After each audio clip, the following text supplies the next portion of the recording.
Ya, Assalamualaikum warahmatullahi wabarakatuh. Waalaikumsalam warahmatullahi wabarakatuh. Baik, saya Fitria Kalimantan akan menampilkan hasil tugas saya, yaitu usaha dalam bidang kesehatan tentang modal dan berbeda. Identitas usaha MBC merupakan sebuah perusahaan hampir postpartum yang berjalan di bidang produk jasa.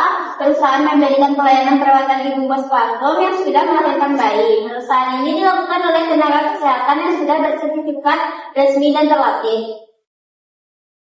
Tingkatan eksekutifnya yaitu MBC merupakan sebuah konsep yang berupaya memandirikan pasien dalam memenuhi kebutuhannya melalui dukungan emosional yang diberikan oleh tenaga kesehatan kepada keluarga baru. Melalui pendekatan MBC, seorang ibu diajarkan kemandirian dalam merawat bayinya sendiri sehingga ibu tidak terlalu tergantung dengan tenaga kesehatan maupun dukungan bayi dalam merawat bayinya pada minggu-minggu pertama kelahiran. Selain itu, meminimalkan kontak dengan orang lain yang meningkatkan risiko infeksi nosokrominal yang berbahaya bagi bayi. Latar belakang dan analisis masalahnya yaitu derajat kesehatan suatu negara bisa dilihat dari nilai indikator kesehatan di negara tersebut. Indikator kesehatan yang bisa dilihat seperti angka kematian ibu dan angka kematian bayi.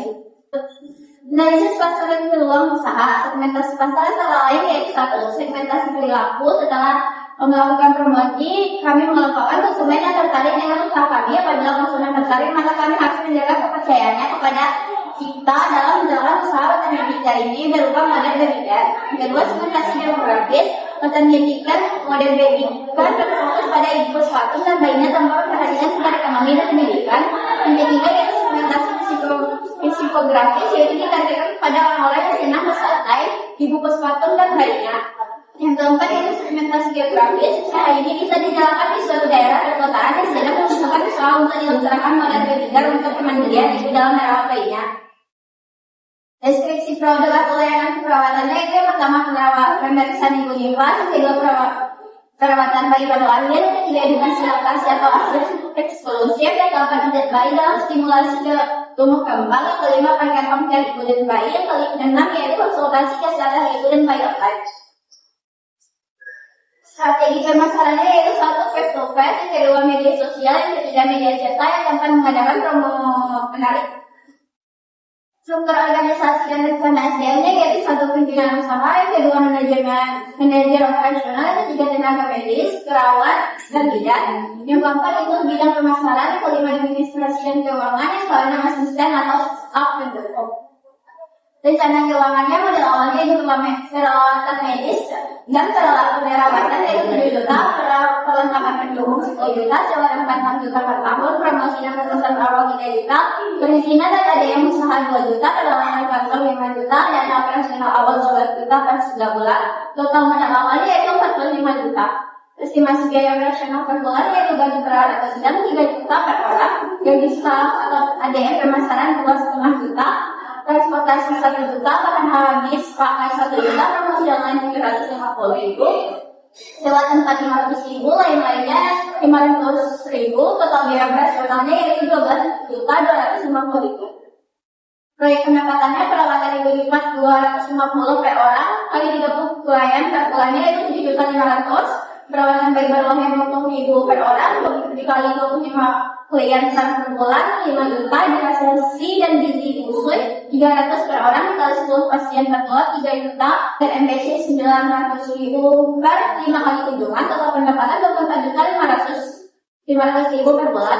Proyeksi laba di bulanannya yaitu total pendapatan 24.500.000, total biaya operasionalnya 12.250.000, laba bersih per bulannya yaitu 12.250.000, perkiraan balik modalnya yaitu 1. Investasi awalnya 45 juta, laba bersih bulanannya 12.250.000, terus masih waktu balik modalnya yaitu 45 juta dibagi 12.250.000 sama dengan 3,6 bulan. Dalam artiannya, modal awal dapat kembali dalam waktu 4 bulan jika target layanan tercapai secara konsisten. Analisis risiko dan rencana mitigasinya, yang pertama risiko keterlambatan jadwal kunjungan ke rumah pelanggan, kesalahan dalam tindakan perawatan, keterbatasan tenaga perawat atau bidan saat peminatan meningkat, penurunan permintaan layanan akibat pesaing baru, kendala transportasi, tidak sesuai standar alat, dan bahan medis, kesalahan administrasi, dan pandemi atau pembatasan sosial. Mitigasinya yaitu keterlambatan kunjungan bisa dilakukan dengan buat sistem penjadwalan digital dan koordinasi Hamin 1 serta gunakan kendaraan siap siaga. Yang kedua, kesalahan tindakan pengobatan dilakukan dengan latihan berkala seperti pelayanan terisi oleh tenaga terawat dilakukan dengan siapkan tenaga cadangan dan kerjasama dengan bidang freelance. Yang keempat itu persaingan usaha dilakukan dengan tingkatkan pelayanan buat pakai promosi dan branding digital. Yang kelima yaitu kendaraan transportasi dilakukan dengan pemesanan kendaraan dan alat transportasi. Yang keenam yaitu layanan medis tidak sesuai standar dilakukan dengan pembelian hanya dari surveillance, bersertifikat, pemeriksaan stok rutin. Penutupnya yaitu usaha memulai ibu dan bayi saat dirancang sebagai bentuk pelayanan kesehatan berbasis rumah yang berfokus pada kebutuhan hidup pasca melahirkan dan bayi lahir. Dengan tenaga perawat dan bidang profesional yang ini diharapkan mampu memberikan kemudahan bagi keluarga dan memperoleh perawatan yang aman, nyaman, dan terpercaya. Dampak sosialnya yaitu satu meningkatkan derajat kesehatan ibu pasca melahirkan dan bayi dan lahir melalui layanan profesional, edukatif, dan personal. Yang kedua yaitu memberikan ketenangan dan dukungan emosional bagi keluarga baru dalam menerima macam persalinan. Yang ketiga yaitu menciptakan lapangan kerja bagi perawat, bidan, dan tenaga administrasi serta meningkatkan keterampilan melalui pelatihan dan kelanjutan. Yang keempat yaitu mendorong masyarakat lebih produktif terhadap pentingnya perawatan nifas, pemberian nasi inklusif dan tumbuh kembang bayi. Yang terakhir yaitu memberikan kontribusi pada ekonomi masyarakat serta melalui peluang kerja kemitraan dan pegadaian alat dan bahan tepat. Baik, itulah seluruh tugas saya. Assalamualaikum warahmatullahi wabarakatuh.